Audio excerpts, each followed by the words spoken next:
In today's video, I'm going to teach you how to create a dynamic shake effect for your video clips using a popular editing software.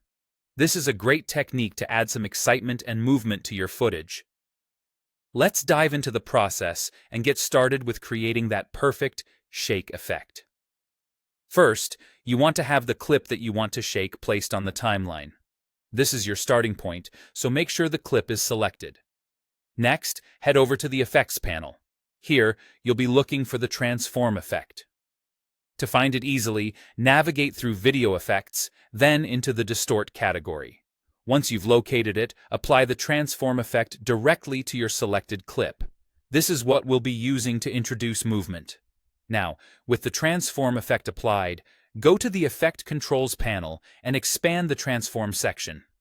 One of the key steps here is to adjust the scale slightly higher than its default setting, around 110 to 120% should do.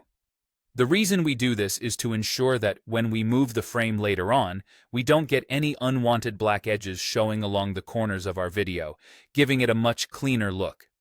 Next up, you'll want to toggle the stopwatch icon for the position parameter to start setting keyframes. Additionally, if you want to incorporate some rotation into your shake, you can toggle the rotation stopwatch as well.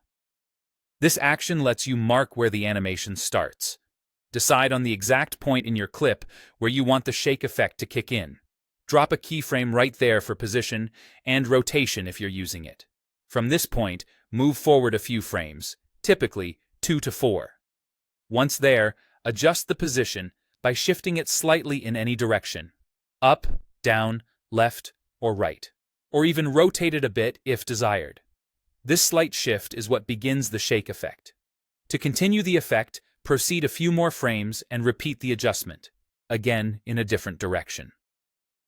Alternate these adjustments quickly for a rapid shake that creates an energetic feel.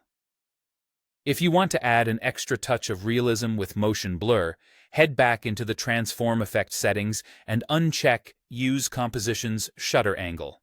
Then, manually set a higher shutter angle, somewhere between 180 to 360 degrees, to mimic the motion blur.